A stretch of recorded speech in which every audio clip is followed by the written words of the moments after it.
seringkali menyimpang dari apa yang menjalankan kehidupan kami. Tuhan, pada pagi hari ini kami menggunakan surat Tuhan berarti Allah sendiri dari Tuhan sendiri sebagai firman-Mu boleh kamu sampaikan sesuai dengan benar dan kebenaran. Terima Yesus sebagai Tuhan yang mendengarkan yang Roh Kudus memimpin mereka di dalam nama Yesus yang berdoa dan mengucapkan syukur kami. Amin.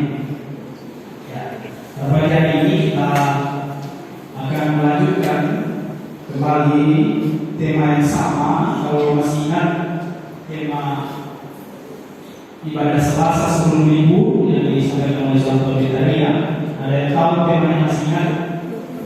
Berbicara tentang uang atau Tuhan, ya. Dua paradoks yang diajarkan kepada kita kemarin 10.000, dan kita masih berada di serial itu hari ini, dan nanti saya akan menyebutkan temanya. Sebelum itu mari kita tidak di dalam Kejadian pasal 19. Kejadian pasal 19 kita baca ayat yang ke-24. Kejadian pasal 24 ayat Kejadian pasal 19 ayat 24 nanti sampai ayat yang ke-29. Kita baca secara bergantian. Ayat yang ke-6 dibacakan oleh laki-laki, ayat yang ganjil dibacakan oleh perempuan. Saya hitung satu tiga dengan ibadah ayat yang 1, 2, 3. Kemudian Tuhan dengan ujian berjalan, tapi dia suruh dan berdoa. Berasal dari Tuhan dari langit.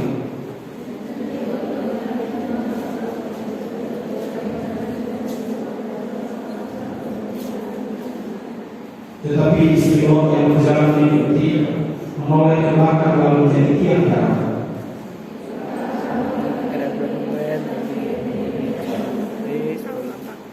Dan memakan akar Sodom dan Gomora serta seluruh tanah lembah Yordan. Maka lihatnya asap dari bumi menumpuk ke atas sebagai asap dari api bulan.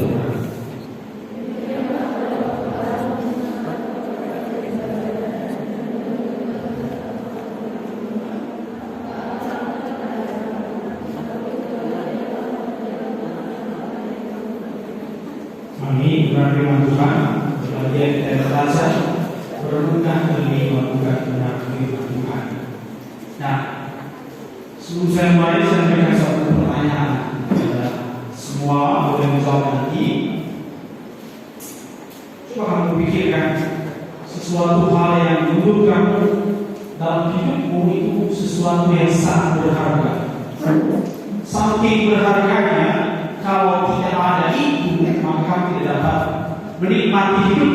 Maka mungkin berkata, aku lebih baik tidak ada di dalam dunia. Satu hal saja yang menurut kamu sangat berharga selain daripada Tuhan. Karena pasti ada jalan Tuhan. Selain daripada itu, coba kamu pikirkan hal yang sangat berharga di dalam diri yang buat kamu berkata, kalau tidak ada ini, saya tidak dapat hidup. Waktu berpikir 5 menit saja. Dan saya akan tunjuk secara saja satu orang dari kelas 7, satu orang dari kelas 8, satu orang dari kelas 9. Dan dari kelas 9 kemarin dari Kristian sekarang. Apa yang paling berharga dari kita? Apa? Template. Oke, template kelas 8. Terima kasih. Si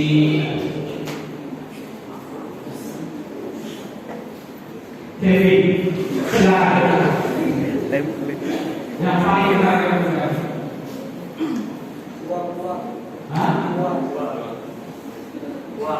Uang. Oke, terima kasih.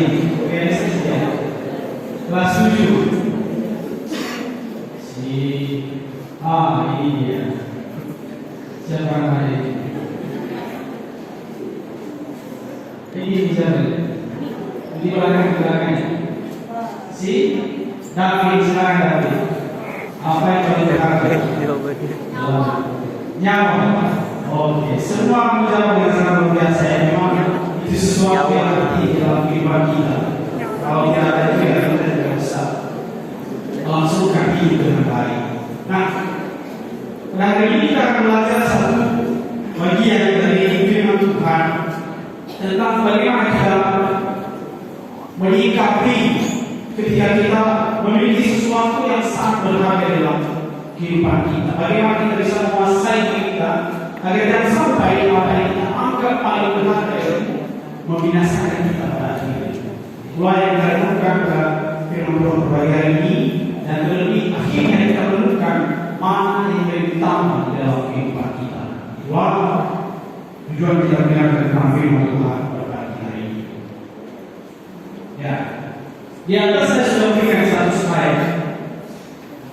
Kalian masih punya peran di dalam foto saya. Saya memberikan kesempatan untuk boleh menyusun satu kalimat berdasarkan gambar di atas. Saya sudah berikan dulunya adalah awal kata dengan pikiran kata karena berada. Coba pikirkan kalimat apa kira-kira yang bisa, yang sudah memikirkan kata silakan kata boleh jawab. Angkat tangan Pak. Apa? Angkat tangan. Kenapa? Kalau bisa jawab nanti dikasih duit. Di mana hartamu berada, di situ hatimu berada. Kalau mau lihat ayat atau kalimat lengkap yang ada di dalam perjanjian baru dulunya, kalimat lengkapnya ada di dalam perjanjian baru. Alkitabnya katakan. Karena tadi mana hatimu berada, yang disebut di mana karena di mana hartamu berada, di situ. Coba, sudah. Enggak itu. Sudah bukan. Di mana maksudnya mata itu di mana? Dalam perjanjian baru di dalam kitab Matius. Karena tadi Di mana hartamu berada, di situ hatimu berada. Harta. Di dalam kitab Matius. Begitu ya? Saya kasih dulu lagi ya, di dalam kitab Matius pasal yang ke-6. Pasal 6. Satu lagi silakan. Apa? Luar biasa tentang ya. Oke.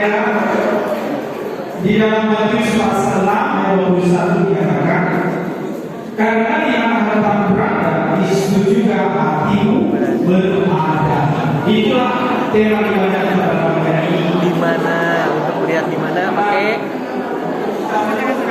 mata. Firman Tuhan berbagi hari ini tentang di mana hatimu berada. Di mana hartamu berada, di situ juga hatimu berada. Kenapa kita penting mempelajari ini? Oleh melihat dalam berita-berita atau informasi dari koran, televisi, TV1, transmisi dan sebagainya sering diberitakan kepada kita kasus-kasus tentang adanya pembunuhan karena keinginan, misalnya dia membunuh orang tuanya dan dia ingin harta orang tuanya. Makanya kalau kita lihat kemarin ada anak merobohkan rumah orang tuanya, orang tuanya tidak wariskan hartanya pada Udah di rumah. dan berbagai macam itu bisa terjadi pemawakan, korupsi dan berbagai kejahatan lainnya. Kenapa? Karena demi uang dan harta. Di dalam Alkitab yang paling disorot tentang apa yang paling dicari dari kalangan manusia ada dua yang sering disorot. Yang pertama adalah uang dan yang kedua adalah nafsu manusia. Kalau kalian baca Alkitab, dalam Musa kata nafsunya. Dan orang-orang yang dibasmi Tuhan jangan mengatakan harta, uang dan sebagainya. Itu dua hal yang sangat sering atau yang paling besar kalau dibahas dalam benar firman Tuhan. Dan yang ketiga adalah kepemimpinan dan berbagai unsur-unsur lainnya yang sangat dilakukan oleh manusia. Nah, di dalam ayat kita baca tadi di dalam kisah Kejadian pasal 19 kita bahas melihat tentang bagaimana Tuhan memusnahkan atau menghancurkan kota Sodom dan Gomora. Saya kalau bertanya kepada kalian, apakah di atas ada hal yang paling kalian cari secara manusia, secara realistis, secara faktanya, kita pasti mencari emas, mencari berlian, mencari uang, dan berbagai hal-hal lain yang membuat kita bisa nyaman dan menikmati. Itulah realita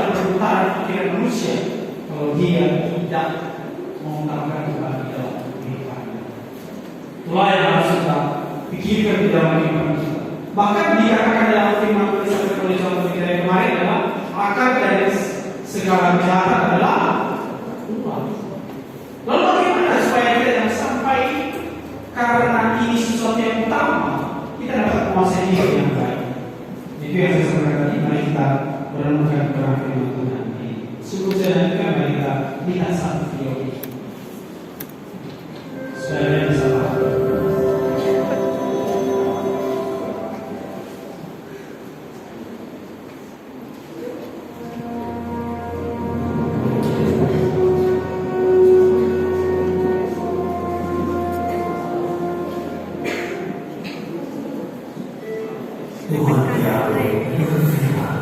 Karena seruan keras Sodom dan Gomora sangat keras, dan karena dosa mereka sangat banyak, aku akan turun sekarang dan melihat apa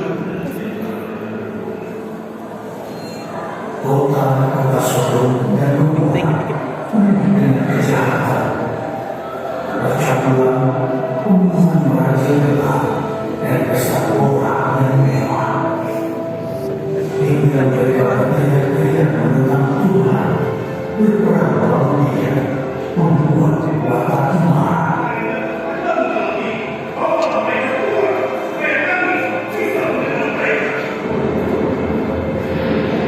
Setelah malam mereka membawa Lot dan keluarganya keluar dari kota, hujan belerang api turun dari langit. Api berkobar menerangi tanah.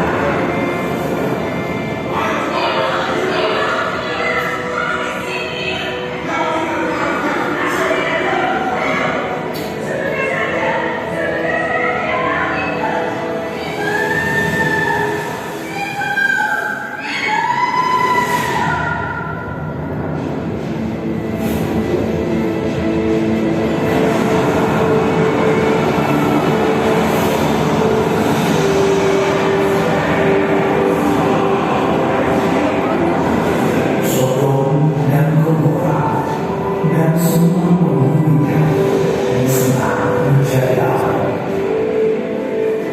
menghilang ke dalam hutan Tuhan.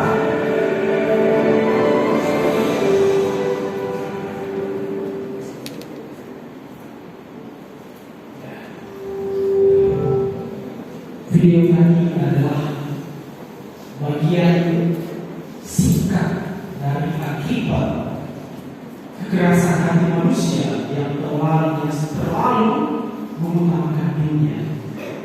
Bagaimana dalam satu peristiwa tersebut ada beberapa kasus yang diungkapkan oleh Tuhan tentang suatu kebenaran tentang bagaimana sikap manusia yang sangat hidup secara duniawi. Yang pertama tadi ada percaturan. Bahkan di dalam peristiwa tadi ada hal yang paling penting di sini. Yang pertama, yang paling penting tadi adalah bagaimana Tuhan mengutus dua malaikatnya untuk menyampaikan suatu kabar kepada bangsa Sodom dan Gomora supaya mereka meninggalkan perbuatan mereka yang sangat keji. Supaya mereka jangan sampai menjadi orang yang saling memakan satu sama lain, mengungkapkan hawa nafsu mereka. Tetapi apa yang mereka lakukan ketika malaikat Tuhan datang ke dalam dunia dalam peristiwa sejarah dalam firman Tuhan? Baru satu kali itu saya baca dan menemukan Tuhan mengutus malaikat untuk menegur manusia. Tapi apa respon manusia? Apabila Tuhan langsung tobat, tidak. Maka mereka berkata, di mana kedua malaikat ini? Biar kami memakai. Kalau bahasa memakai itu sudah tahu pasti konotasi negatif. Ibarat seperti seorang yang menentukannya untuk kepuasan hasrat manusia ini. Itu yang mereka ungkapkan ketika utusan Tuhan datang kepada mereka memberitakan berita agar mereka segera meninggalkan dosa mereka. Itulah saking jahatnya manusia. Apakah keadaan itu di zaman sekarang masih terjadi? Saya rasa masih terjadi. Ketika berulang kali kita ditegur, baik oleh firman Tuhan, oleh orang tua, melalui guru, bahkan melalui teman kita, dan sesuatu yang mungkin sesuatu yang sangat menjijikan dan memalukan di mata manusia, tetapi kita terus melakukan kita merasa ini kenikmatan di dalam kehidupan saya. Nah, yang terkasih dalam Tuhan, kenikmatan yang diberikan iblis kepada kita sifatnya sementara, tetapi akibatnya selamanya. Maka melihat lagi bagaimana bangsa orang-orang yang tinggal di dalam Sodom dan Gomora itu, mereka terus hidup dalam kejahatan. Bahkan ketika malaikat memandangkan, ketika satu keluarga Lot dibawa keluar dari bangsa Sodom dan Gomora, apakah mereka begitu? Tidak. Mereka lebih cenderung pada ini karena ini bumiku, aku tidak boleh meninggalkan ini. Kenapa mereka tidak mau Lot dan keluarganya Lot? Kenapa tidak? Karena demi harta mereka, demi segala sesuatu kekuasaan mereka. Itu bukan manusia. Dan yang berikut, bagian terpenting dalam kehidupan adalah bagaimana istrinya Lot itu akhirnya menjadi tiang garam. Kenapa dia menjadi tiang garam? Karena dia melanggar satu perintah Tuhan. Apa satu hari saya dikasih perintah kepadanya? Itu ketika kamu keluar dari bangsa Sodom dan Gomora, ketika kamu membinasakan bangsa itu, jangan menoleh ke belakang. Tapi apa yang dia boleh? Istrinya langsung dia dari belakang. Kenapa dia dari belakang? Dia memikirkan kalau dalam berbagai macam tafsir bahwa kenapa orang menoleh ke belakang? Karena dia melihat dan merasa sedih, merasa hancur hatinya karena seluruh harta yang dia banggakan, tanah, rumah, sekolah dan sebagainya hangus di bawah kuasa. Jadi dia menoleh, dia ingin mengambil, dia ingin memilikinya, tapi Tuhan akhirnya menghukum dia. Bayangkan, perintah Tuhan dilanggar demi hasrat manusia. Semalam di dalam zaman sekarang, berapa banyak orang akhirnya jatuh. Ada yang di penjara karena korupsi, ada yang di penjara karena melakukan pencurian motor, ada yang di penjara karena membunuh manusia sendiri. Berapa banyak orang jatuh demi harta dunia ini, demi uang di dalam dunia. Bahkan berapa banyak orang ingin menguasai orang lain demi kekuasaan dirinya sendiri. Karena setiap dosa yang kita lakukan selalu berada di bawah kemahatan Allah. Di hadapan manusia kita mungkin tidak menyembunyikan, tapi di hadapan Allah segala sesuatu terbuka di mata. Pertanyaannya, apakah kita selalu takjub terhadap kemahatan Allah dalam kehidupan kita, atau kita cenderung biarkan saja itu Tuhan? Nanti suatu saat akan menemukan saya. Pikiran apa yang masa kita hari ini? Nah, integrasi dalam Tuhan. Bolehkah kita mengandalkan harta dunia? Tidak boleh. Tapi bolehkah kita melakukan sesuatu untuk memperoleh kebutuhan kita? Itu sangat boleh. Karena Tuhan menciptakan manusia supaya manusia menaklukkan dan berusaha untuk memenuhi segala apa yang dibutuhkan. Tetapi yang Tuhan tidak mau dan Tuhan tentang kehidupan kita adalah ketika kita menduakan Tuhan demi harta dunia, demi kenikmatan dunia. Kalau kita berduka dalam diri kita, saya juga, kita semua berduka. Kita renungkan hari demi hari kehidupan kita. Banyak hal-hal memalukan yang kita lakukan dalam kehidupan kita tanpa kita sadar.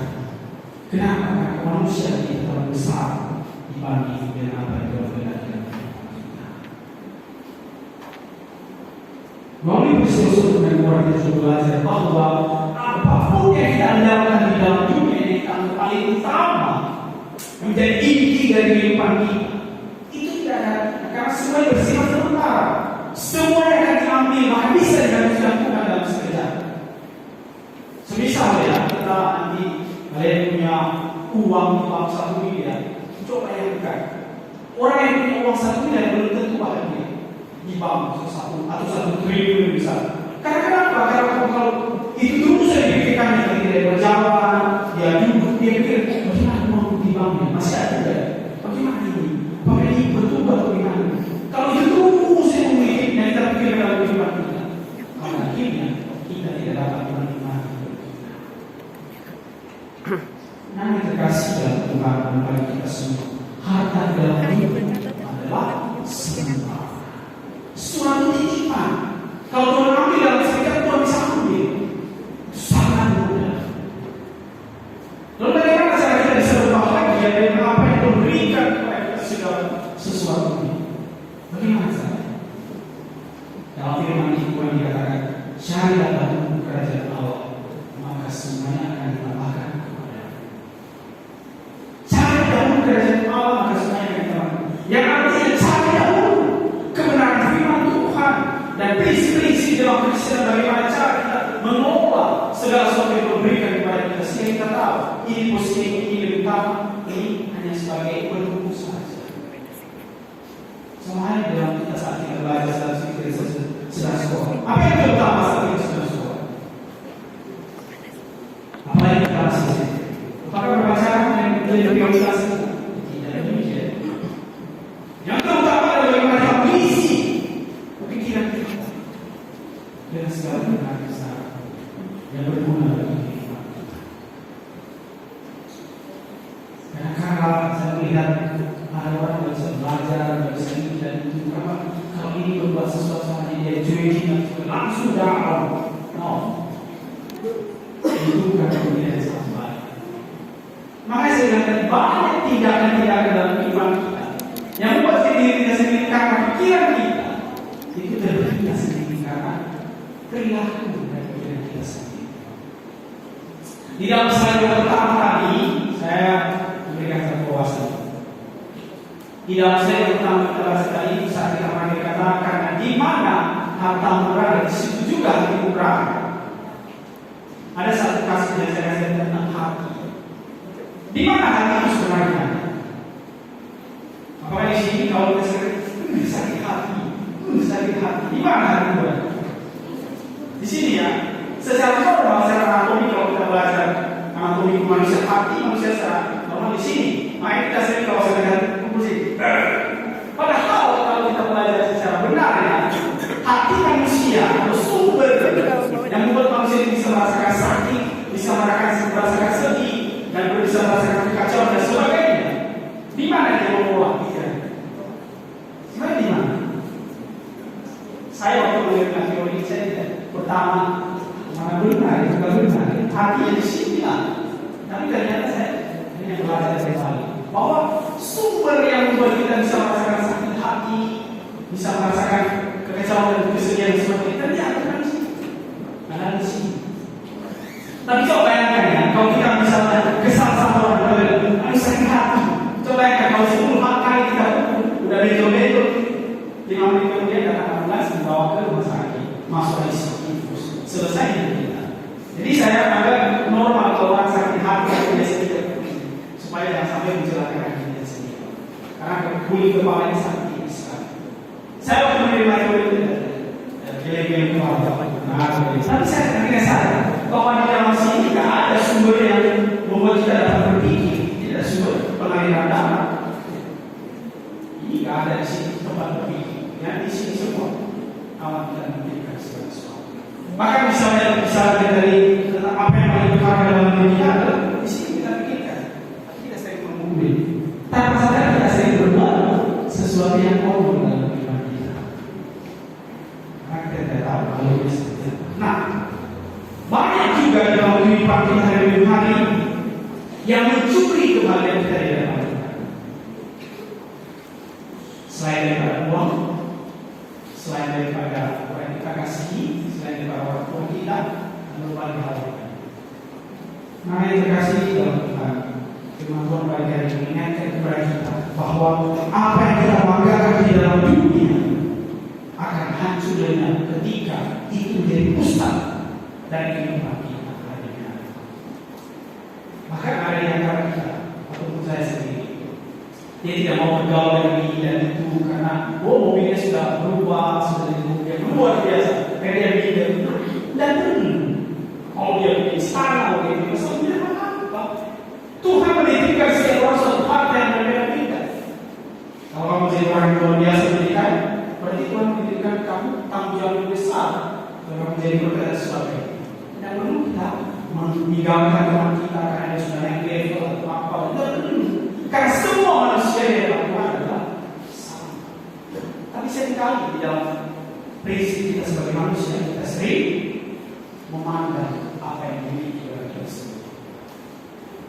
Bahkan di dalam pertemanan kita sering menerima orang-orang yang sepadan dengan kita, selevel dengan kita, secara sosial, secara pengetahuan dan sebagainya. Itu yang sering kita lakukan dalam kehidupan. Inilah yang Tuhan mau bongkar di dalam kehidupan. Maka mungkin kalian berkata, saya tidak pernah hidup di zaman Sodom dan Gomora, tetapi tanpa kita sadari, perilaku orang-orang yang hidup di dalam bangsa Sodom dan Gomora terus menerus kita praktekkan di dalam kehidupan kita hari demi hari. Itu yang kita mau alihkan di dalam kehidupan kita. Nah,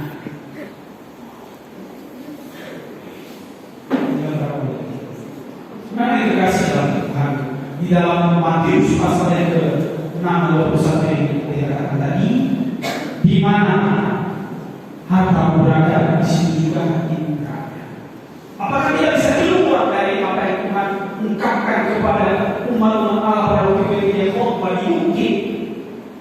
Karena Matius pasal 6 tadi serial tentang disiplin rohani yang diajarkan Tuhan kepada umat Allah ketika dia khotbah di bukit. Yang menegur orang yang mengikuti dia pada waktu itu. Karena banyak orang yang mengikuti Yesus pada waktu itu, mereka bukan mengikuti Yesus bukan karena iman mereka, tapi karena mereka sering mendengarkan bahwa Yesus bisa melakukan segala sesuatu.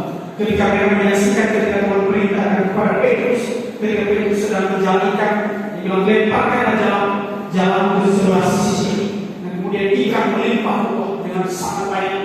Mereka tertarik dengan Yesus. Dan kemudian Yesus karena Yesus bisa melakukan mujizat, bisa menyembuhkan orang buta, orang bumi dan sebagainya, bahkan mengikat orang mati. Mereka berkata, wah itu Tuhan berarti untuk ini.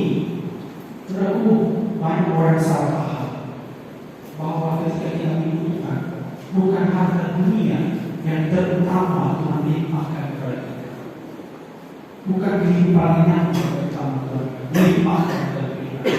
Tetapi yang terutama Tuhan limpahkan dalam kehidupan kita adalah hal-hal tentang kebenaran firman Tuhan, tentang bagaimana kita menjadi berkat bagi sesama, tentang bagaimana kita taat kepada Tuhan, dan tentang bagaimana kita menjadi saluran berkat bagi sesama kita. Diajarkan Tuhan ini loh, yang harus memiliki kalau menjadi orang yang menyenangkan sesama, ini loh yang harus memiliki supaya kamu dapat terus dipimpin oleh Tuhan sesama, dan ini loh supaya kamu dapat menjadi terang bagi sesama. Itu yang Tuhan ajarkan terlebih dahulu. Nah itu yang Tuhan tegur di dalam Matius pasal 21 tadi. Ketika banyak orang ikut Yesus, kan dalam pikiran mereka kan iman mereka yang diutamakan. Tapi bagaimana supaya Tuhan bisa punya segala sesuatu, bisa punya kuasa, bisa melakukan ini dan itu, dan bisa nyaman sepuas-puasnya. Seringkali itu yang sedang kita miliki dalam kehidupan. Kalau saya bertanya kepada kita semua,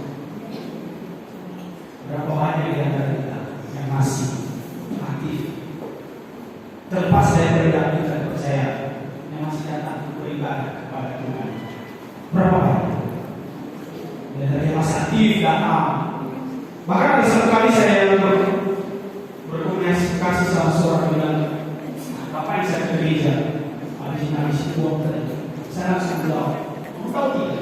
Uang yang kamu berikan kepada Tuhan memang haknya Tuhan. Tak perlu kamu tidak berpikir kemana. Itu memang haknya Tuhan. Tak perlu kamu merasa rugi, merasakan hormatkan sendiri. Dan dalam kehidupan kita, agar kita mengutamakan Tuhan dalam segala sesuatu. Dia gambar yang paling besar. Dalam kehidupan kita jangan sampai kita lupa bahwa apa yang paling terutama di dalam kehidupan kita adalah mengorbankan Kristus bagi kita. Ketika Tuhan memikul segala dosa kita di bawah salibnya, Dia sudah membebaskan kita dari belenggu dosa, dari segala pengampunan Tuhan. Tetapi pertanyaannya, di mana hati kita lekatkan sekarang? Apakah kepada Tuhan, kepada kita, kepada gereja, kepada uang, kepada emas, kepada mobil, dan kepada berlian?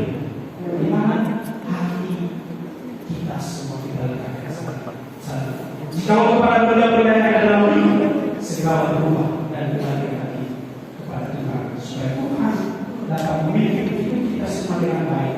Kita menjadi orang yang biasa, menjadi orang yang tahu bagaimana kita mengelola segala sesuatu yang kita percaya kepada kita, dan supaya kita jangan sampai binasa oleh Allah ini. Segala sesuatu yang ada dalam dunia adalah tipat sementara. Sebab itu ada hidup dan penuh kasih, penuh kejujuran, penuh keadilan, dan penuh dengan hikmat Tuhan. Tuhan berkati kita semua. Mari.